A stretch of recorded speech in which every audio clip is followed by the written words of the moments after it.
김진우의 세계는 회색빛이었다. 잿빛의 빌딩 숲, 탁한 먼지가 내려앉은 골목, 그리고 희망보다는 절망에 더 익숙한 사람들의 얼굴. 24세 그는 채권 추심이라는 회색 도시의 가장 어두운 밑바닥에서 살아가고 있었다.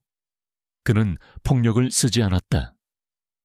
대신 그는 상대의 눈빛과 작은 몸짓을 읽어내고 그들의 가장 약한 부분을 파고들어 스스로 무너지게 만드는 날카롭고 조용한 포식자였다. 그날도 그는 시끄러운 시장의 한복판에서 마지막까지 버티던 채무자의 항복을 받아내고 있었다.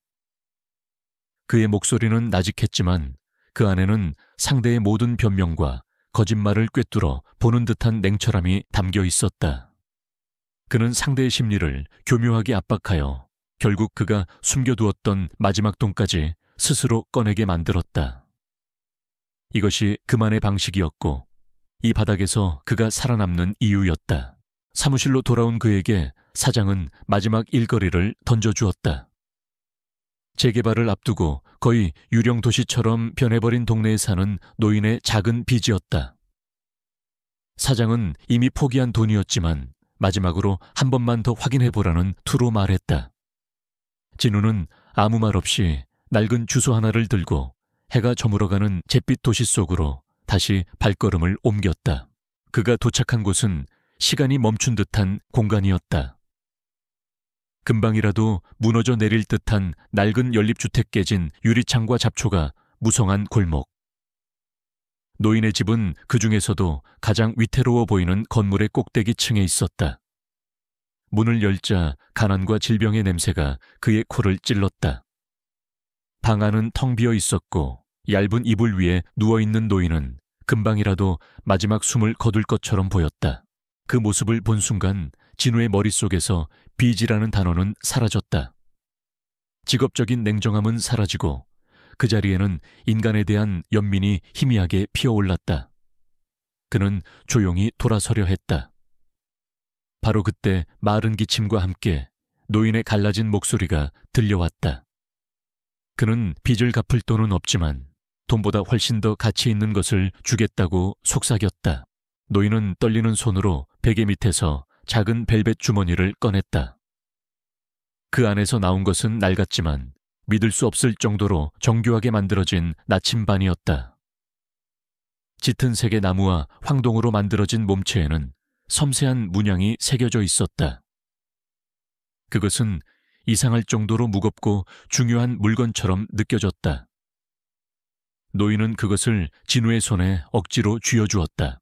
이건 제이제빌 그룹의 진짜 주인의 것이네. 노인은 마지막 숨을 몰아쉬며 말했다. 그분을, 한선화님을 찾아주게. 그의 말이 채 끝나기도 전에 노인의 눈은 초점을 잃고 그의 손은 힘없이 바닥으로 떨어졌다. 진우는 고요해진 방 안에 홀로 서서 손안의 나침반과 노인의 마지막 말이 남긴 미스터리를 마주해야 했다. 진우는 선택의 기로에 섰다. 이 모든 것을 무시하고 회수 불가능한 빚으로 처리해버리는 것이 가장 합리적이고 전문적인 방법이었다. 하지만 노인의 절박했던 눈빛과 그의 마지막 말이 가진 기묘한 무게가 그의 발목을 잡았다. 그는 돈으로 계산할 수 없는 다른 종류의 빚을 짊어진 것 같은 기분을 느꼈다. 건물을 나선 진우는 공중전화를 이용해 익명으로 노인의 죽음을 신고했다. 그는 허물어져가는 동네의 그림자 속에 서서 저 멀리 화려하게 빛나는 서울의 스카이라인을 바라보았다. 그 중심에는 JW 그룹의 거대한 타워가 오만하게 서 있었다. 그는 손바닥을 펴서 나침반을 보았다. 나침반의 바늘은 미친 듯이 돌다가 북쪽이 아닌 어느 특정한 방향을 집요하게 가리킨 채 멈춰 섰다. 그의 거칠고 예측 가능했던 삶은 죽은 자와의 약속과 상식을 거부하는 나침반으로 인해 이제 돌이킬 수 없는 궤도에 올라섰다. 김진우는 낡고 덜컹거리는 시외버스에 몸을 싣고 서울을 떠났다. 그는 자신의 지난 삶 비좁은 옥탑방과 희망 없는 직업을 모두 등 뒤로 했다. 손바닥 위의 나침반은 흔들리는 버스 안에서도 미동도 없이 도시에서 멀리 떨어진 어느 시골 지방을 향해 바늘을 고정하고 있었다. 그의 마음속에는 불안감과 함께 생전 처음 느껴보는 기묘한 사명감이 교차하고 있었다. 몇 시간 후 버스는 시간이 멈춘 듯한 작은 시골 읍내에 도착했다. 조용한 거리, 낡은 건물들, 도시와는 다른 느린 시간의 흐름 속에서 나침반은 그를 시장의 좁고 잡초가 우거진 골목 안으로 이끌었다. 마침내 나침반의 바늘은 먼지 쌓인 낡은 건물 앞에서 완전히 멈춰섰다. 빛바랜 간판에는 은하수 사진관이라는 이름이 희미하게 남아있었다. 수십 년은 좋게 폐업한 것처럼 보이는 기억 속에 잠긴 공간이었다. 진우는 잠기지 않은 뒷창문을 통해 안으로 들어갔다. 사진관 내부는 마치 타임캡슐 같았다. 모든 것 위에 시간의 먼지가 소복이 쌓여 있었다. 낡은 카메라와 현상 장비, 그리고 주인을 잃은 앨범들이 곳곳에 잊힌 채 놓여 있었다. 그는 무엇을 찾아야 할지 모르는 채 체계적으로 내부를 수색하기 시작했다. 수색은 성과가 없어 보였다. 그가 막 포기하려던 순간 무언가 이상한 점을 발견했다. 행복한 가족 사진과 결혼 사진으로 가득한 방 안에 벽에 유독 하나의 크고 화려한 액자만 텅 비어 있었던 것이다. 그의 직감이 무언가 잘못되었다고 속삭였다. 그는 액자를 벽에서 떼어냈고 벨벳으로 된 뒷면에서 숨겨진 공간을 발견했다. 그 안에는 완벽하게 보존된 사진 한 장이 들어있었다. 사진 속에는 아름다운 젊은 여인이 온화하지만 슬픔이 깃든 미소를 띤 채 서 있었다. 진우는 숨을 멈췄다. 그녀는 그의 눈, 그의 얼굴선을 그대로 가지고 있었다. 틀림없는 그의 어머니 한선화였다. 그녀의 옆에는 고급스러운 양복을 입은 잘생긴 젊은 남자가 서 있었고 그의 옷깃에는 JW그룹의 로고 배지가 달려 있었다.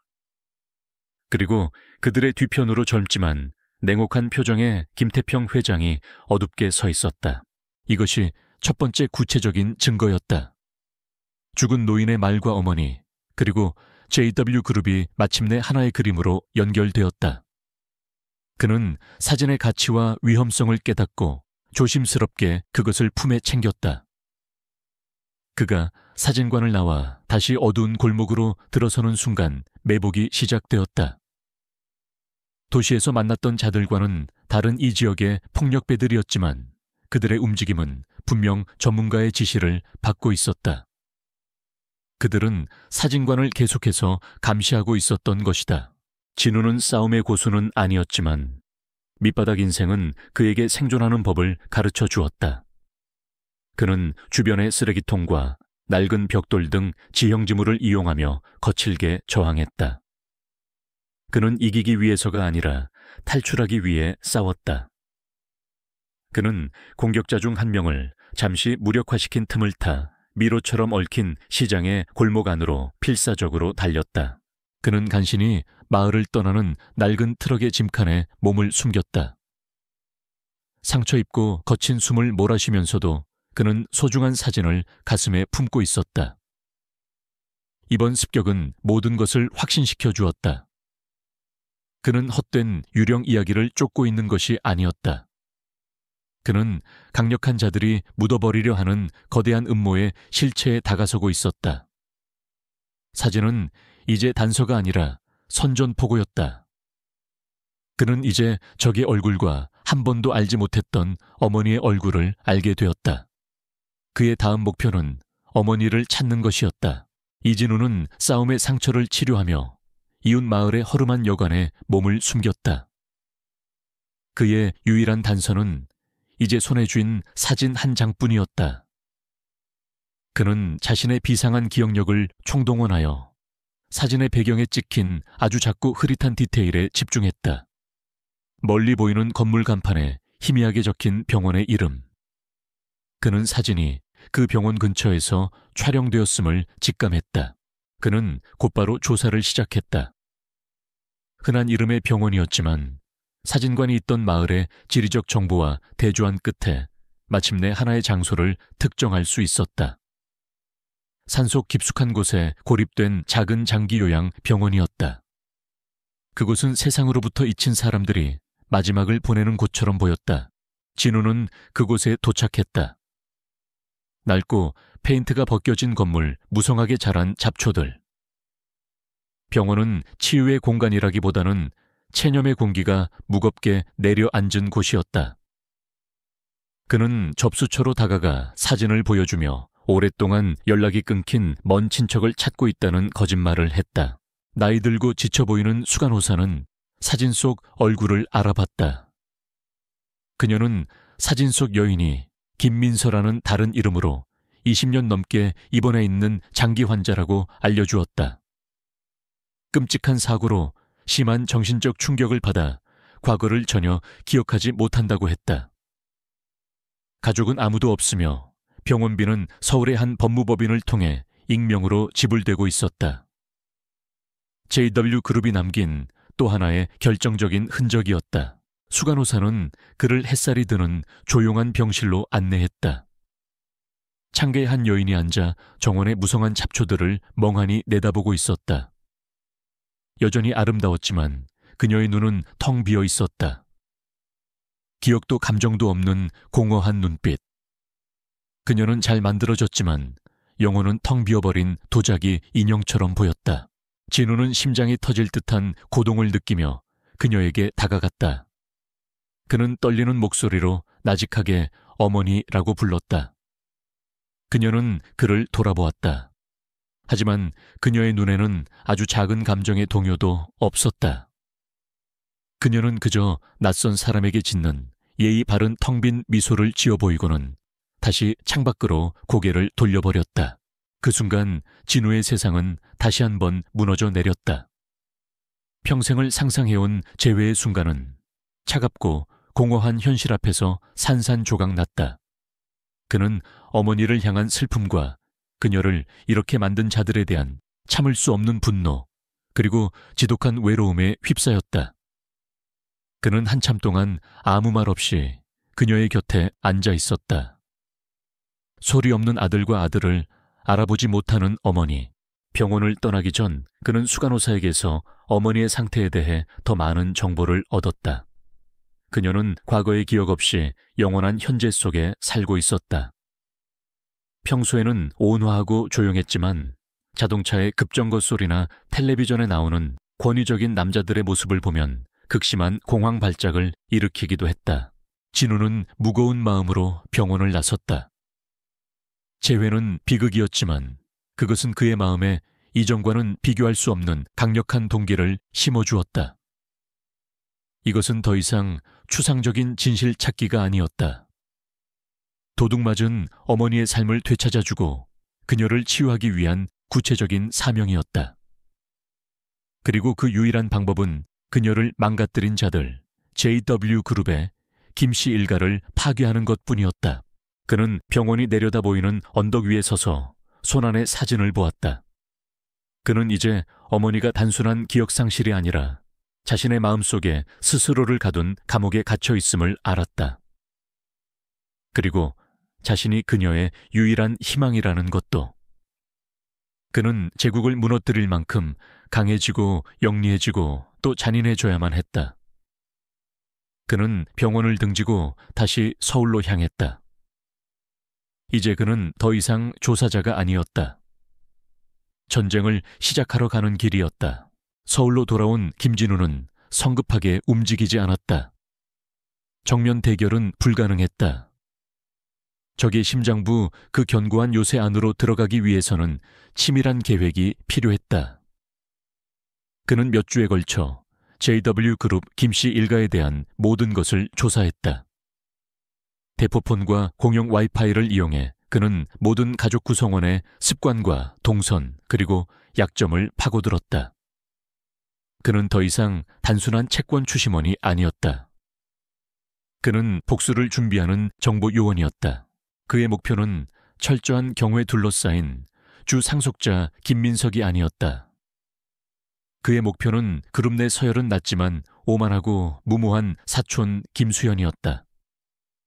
그는 최소한의 경호만 데리고 강남의 고급 클럽을 전전했고 이는 완벽한 기회에 창을 만들어 주었다. 진우는 자신의 옛 정보망을 이용해 김수현이 여러 명의 사채업자들에게 상당한 도박빚을 지고 있다는 사실을 알아냈다. 진우는 치밀한 연극을 설계했다. 그는 익명으로 사채업자들에게 특정일 밤 김수현의 위치를 알려주었다. 그들이 김수현을 찾아가 소란을 피울 것을 정확히 예측했다. 진우의 목표는 김수현을 다치게 하는 것이 아니었다. 대중의 망신과 잠재적인 폭행으로부터 그를 구출하여 영웅적인 행인으로 자신을 각인시키는 것이었다. 연극은 강남의 화려한 클럽 뒷골목에서 막을 올렸다. 술에 취해 오만한 김수현을 사채업자들이 둘러쌌다. 험악한 분위기가 연출되던 바로 그때 진우가 끼어들었다. 그는 여러 명을 상대로 싸우는 대신 자신의 전략적인 두뇌를 사용했다. 그는 몇 번의 강렬한 동작과 날카로운 말로 상황을 제압했다. CCTV 카메라의 위치를 지적하며 JW 가문의 사람을 폭행했을 때의 법적 결과를 상기시키고 동시에 사채업자들이 물러날 수 있는 명분을 만들어 주었다. 오만하지만 구타와 스캔들로부터 자신을 구해준 진우의 침착하고 유능한 모습에 김수현은 깊은 인상을 받았다. 진우는 자신을 무술을 익힌 그저 평범하게 살아가는 사람으로 소개했다. 김수현은 빚을 졌다는 생각에 그에게 자신의 개인 운전기사 겸 경호원 자리를 제안했다. 진우는 제안을 받아들였다. 그는 마침내 JW그룹의 궤도 안으로 들어섰다. 그는 운전기사 유니폼을 받고 차고에 배정되었다. 그곳에서 그는 먹이사슬의 최하층이었다. 다른 운전기사들과 경호원들은 그를 운 좋은 풋내기라며 무시했다. 하지만 그들의 무시는 그의 가장 강력한 무기가 될 것이었다. 그는 처음으로 김씨 일가의 역학관계를 가까이서 보았다. 습관적인 잔인함 오만함, 그리고 직원들을 소모품처럼 대하는 방식. 그는 처음으로 주 상속자 김민석과 마주쳤다. 김민석은 그를 벌레 보듯 쳐다보고는 아무 말 없이 무시하고 지나갔다. 그날 밤 진우는 김수현을 태우고 거대한 요새와도 같은 JW 가문의 저택으로 차를 몰았다. 거대한 철문을 통과하며 그는 화려한 저택을 바라보았다. 다른 이들에게는 부와 권력의 상징인 저곳이 그에게는 음모의 심장이자 어머니의 미래와 자신의 과거에 대한 해답을 쥔 장소였다. 그는 백미러에 비친 자신의 얼굴을 보았다. 아무 감정도 읽을 수 없는 침착한 표정. 진짜 전쟁은 이제부터 시작이었다. 김진우의 새로운 삶은 그림자 속에서 시작되었다. 운전기사 겸 경호원. 그는 이 직함을 갑옷 삼아 자신을 완벽하게 지우고 보이지 않는 존재가 되었다. 그는 항상 그곳에 있었지만 아무도 그를 주목하지 않았다. 그는 듣고 보고 모든 것을 흡수했다. 그는 김씨 일가를 그들의 사업 회의와 비밀스러운 밀회, 그리고 호화로운 파티에 데려다주며 그들의 부패하고 잔인한 삶에 가장 가까운 목격자가 되었다. 그의 관점에서 가족의 권력 구조는 명확하게 그려졌다. 절대 군주인 김태평 회장. 그의 말 한마디는 저택 전체의 분위기를 좌우하는 법이었다. 그는 사랑이 아닌 공포로 모든 것을 지배했다. 그의 총애를 받는 손자이자 유력한 후계자인 김민석은 할아버지의 잔인함을 어설프게 흉내내는 창백한 아류에 불과했다. 그는 오만하고 충동적이었으며 자신보다 낮은 위치의 사람들을 경멸했다. 진우의 주인인 김수현은 유용한 도구였다. 그는 분별 없고 입이 가벼워 할아버지와 사촌인 민석에 대한 불만을 진우에게 무심코 털어놓곤 했다. 진우는 이를 통해 가족 내부의 경쟁 구도와 알력 다툼에 대한 귀중한 정보를 얻을 수 있었다. 진우는 이 싸움을 혼자 할 수 없다는 것을 알았다. 그에게는 정보에 접근할 수 있는 내부의 조력자가 필요했다. 그는 고위급 직원들을 은밀하게 관찰하기 시작했고 그의 시선은 최 실장에게로 향했다. 최 실장은 김 회장의 가장 오래되고 신임받는 보좌관이었다. 그는 항상 완벽한 옷차림의 감정을 드러내지 않는 충성스러운 로봇처럼 보였다. 하지만 사람을 읽는 진우의 능력은 다른 사람들이 보지 못하는 것을 보았다.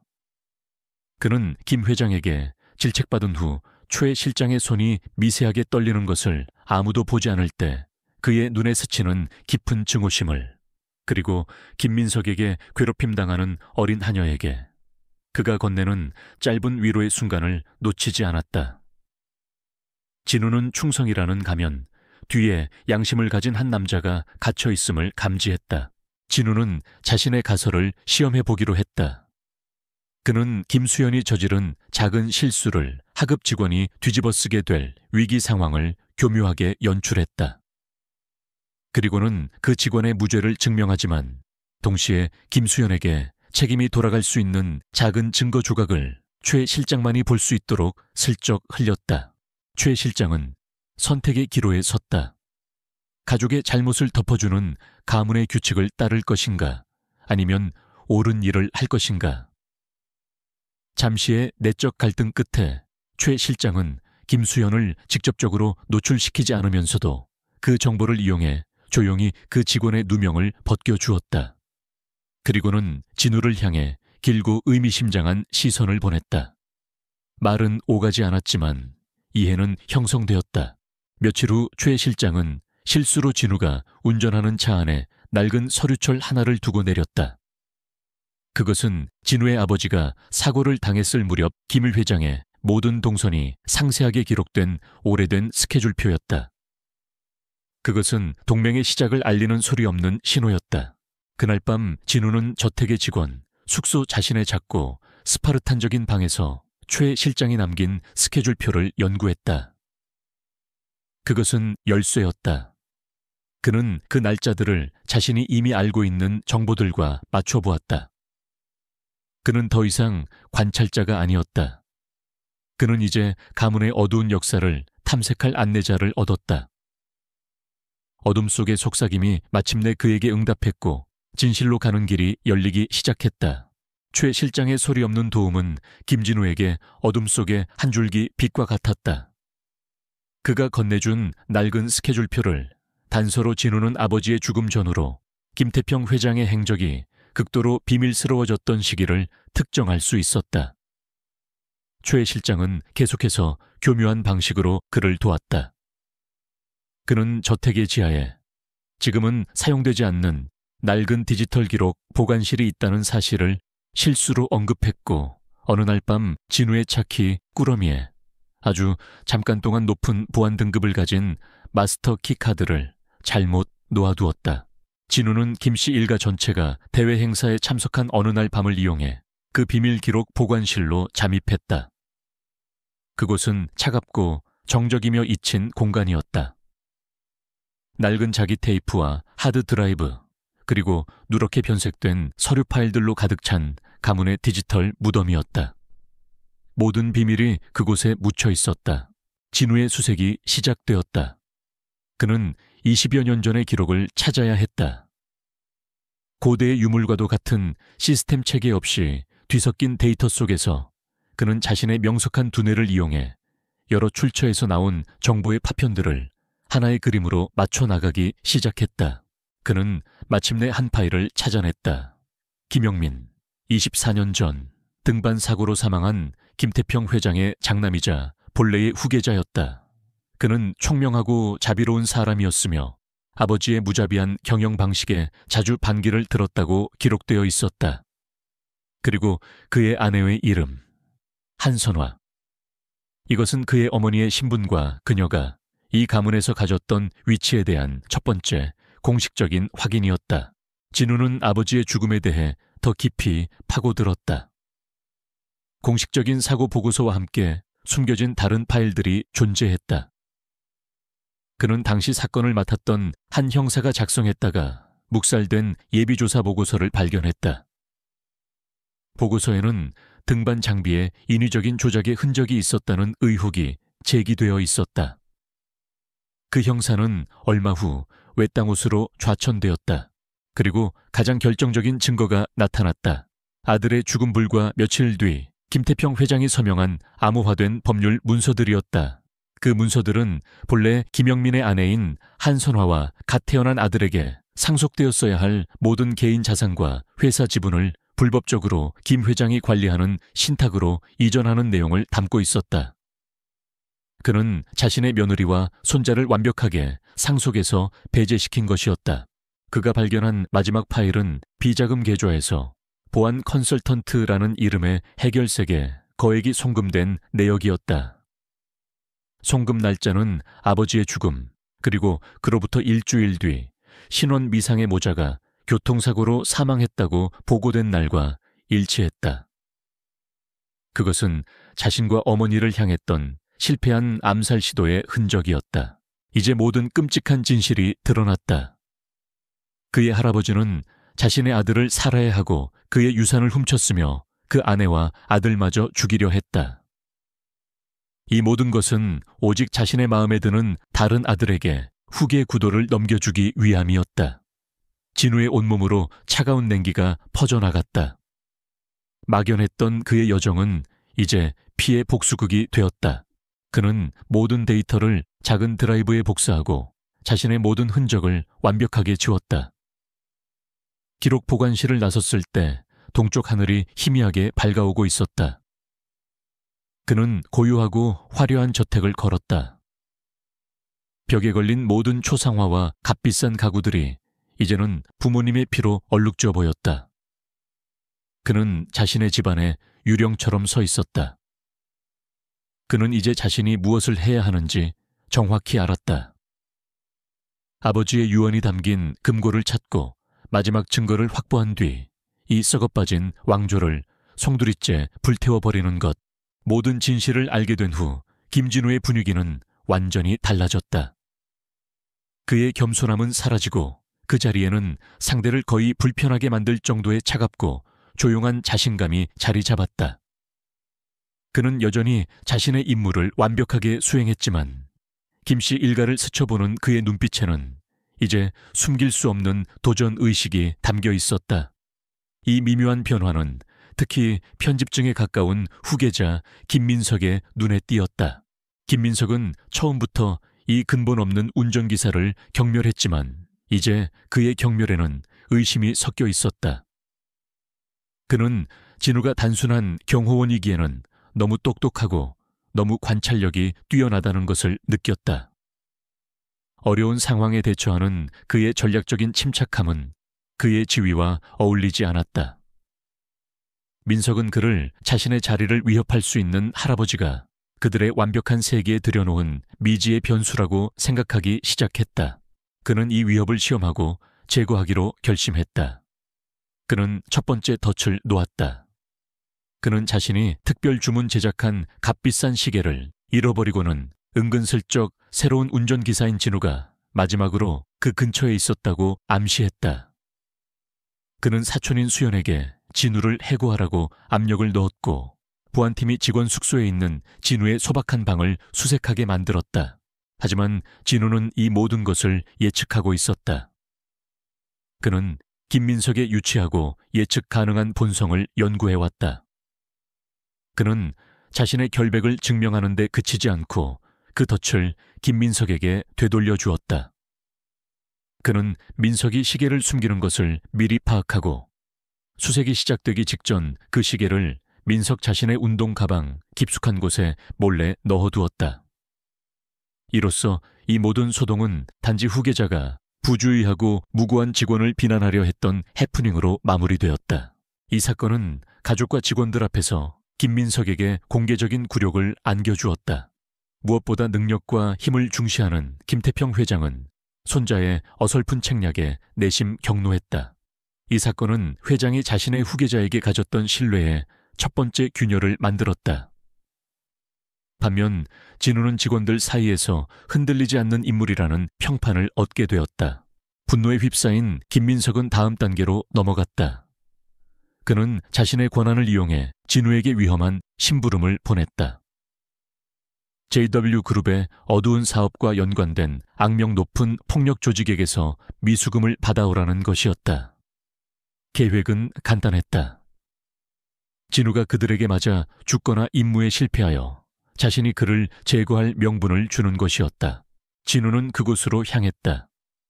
조직의 아지트는 험악한 분위기로 가득했다. 하지만 진우는 주먹을 쓰지 않았다.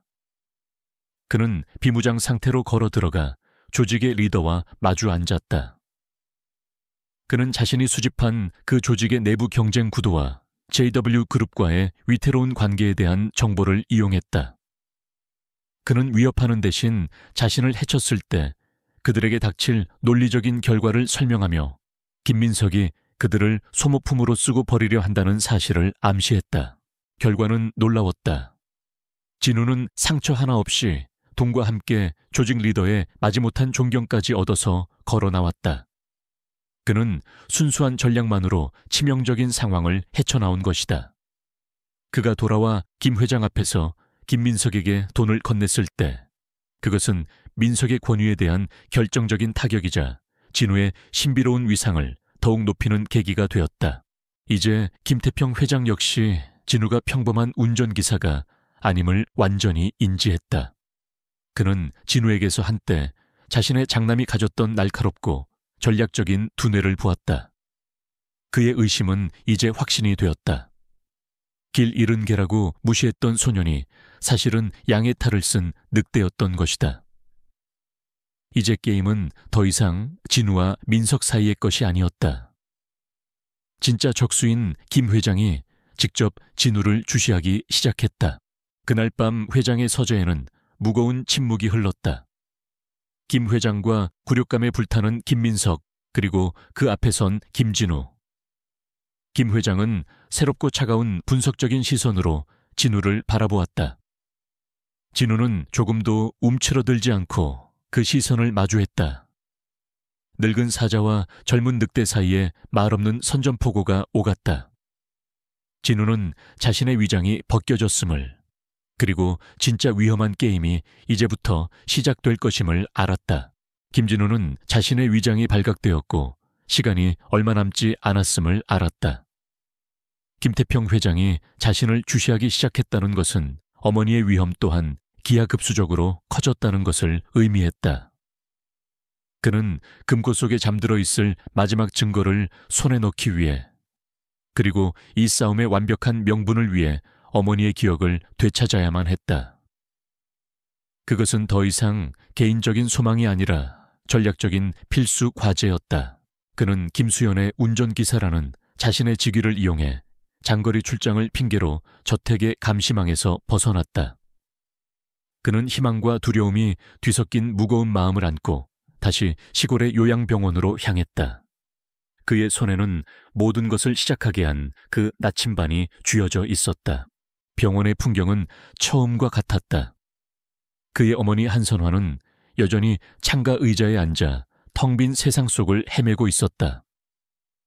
수간호사는 슬프지만 모든 것을 이해한다는 듯한 눈빛으로 그를 맞았다. 진우는 어머니의 곁에 앉아 연결되고 싶은 간절한 마음을 담아 조용히 자신의 이야기를 들려주었다.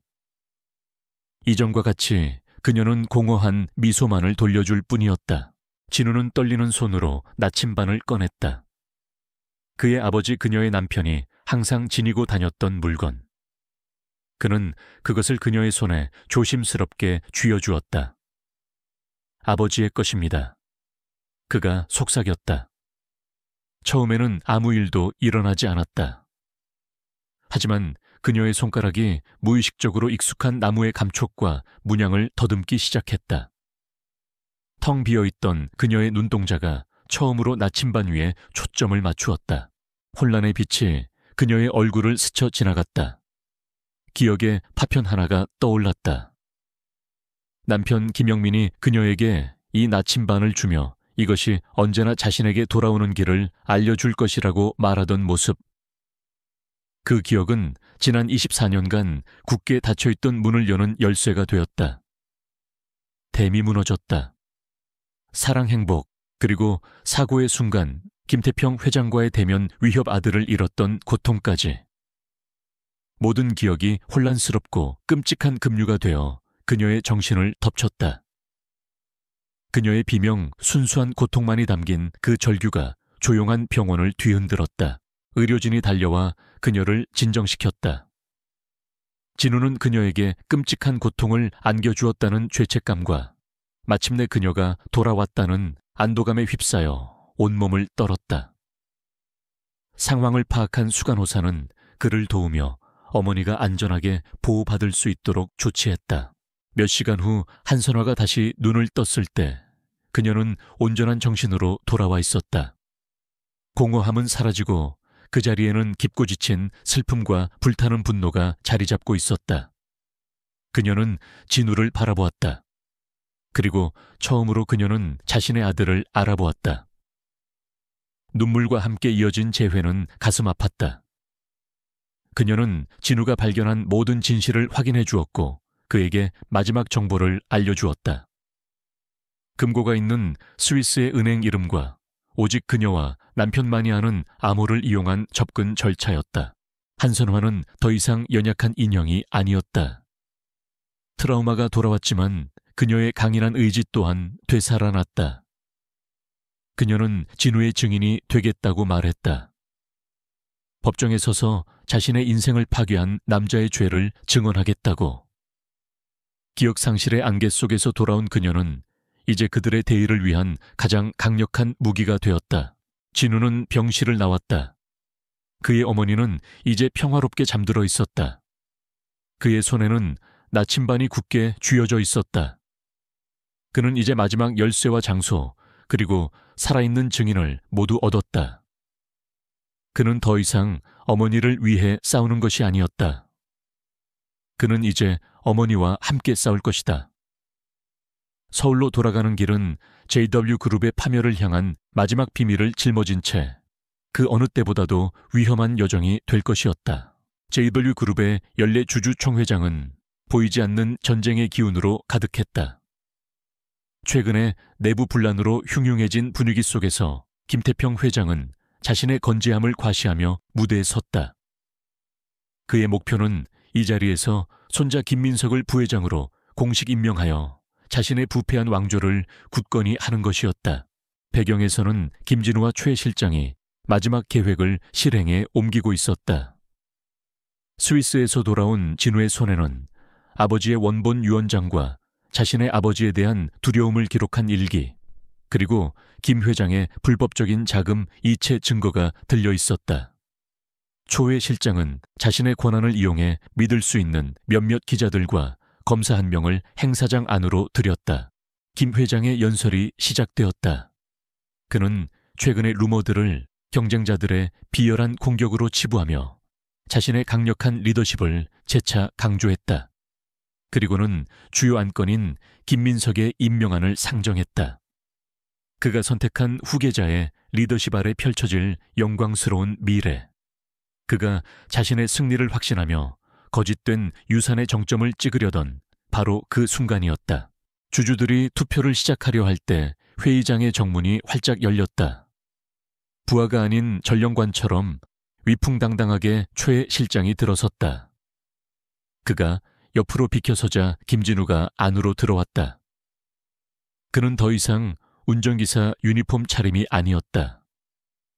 조용한 권위가 느껴지는 날카로운 검은 정장. 모든 시선이 그에게로 쏠렸다.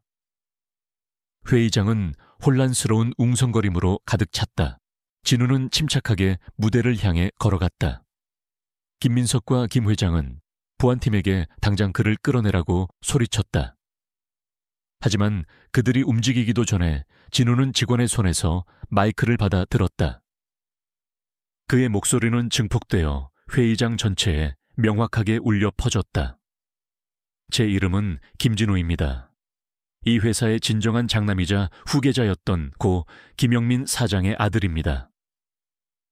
그는 모든 카메라가 볼 수 있도록 원본 유언장을 높이 들어 보였다. 김 회장은 그를 사기꾼이라며 격렬하게 부정했다. 바로 그때 다른 쪽 문이 열리고 한선화가 들어섰다. 24년 전에 죽었다고 알려졌던 여인이 강인하고 기품 있는 모습으로 살아 돌아온 것이다.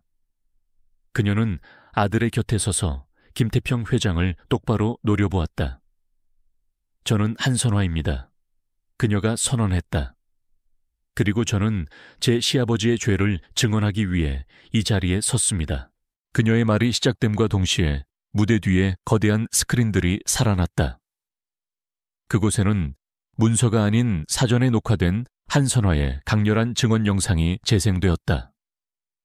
남편의 살해와 자신을 향했던 암살 시도에 대한 생생한 증언, 뒤이어 유언장과 일기, 그리고 김 회장의 모든 불법 행위를 증명하는 금융 기록들이 화면을 가득 채웠다. 회의장은 완전한 혼돈에 휩싸였다. 기자들은 미친 듯이 이 상황을 타전했다. 주주들은 고함을 지르며 해명을 요구했다. 최 실장이 초대한 검사가 자리에서 일어나 자신의 팀에게 신호를 보냈다.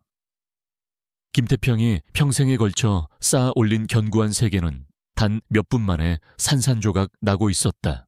궁지에 몰린 김태평은 마침내 이성을 잃었다. 그는 진우와 선화에게 저주를 퍼부으며 짐승처럼 달려들었다.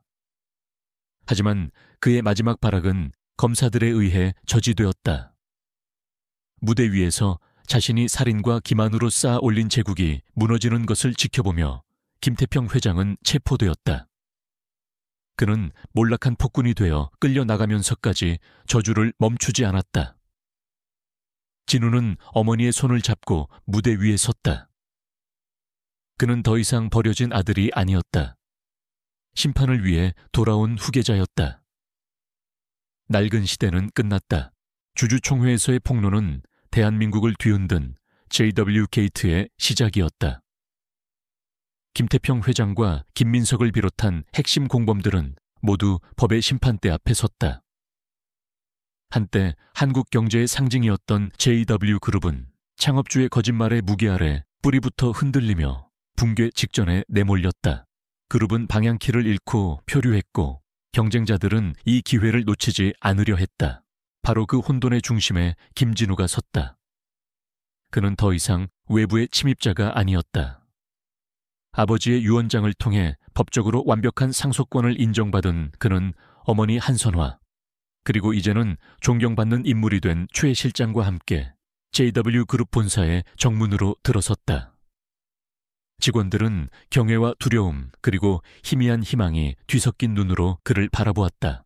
진우는 곧바로 긴급 이사회를 소집했다. 모두가 그가 복수의 칼날을 휘두를 것이라 예상했다. 하지만 그는 모두의 예상을 뒤엎었다. 그는 복수가 아닌 책임에 대해 이야기했다.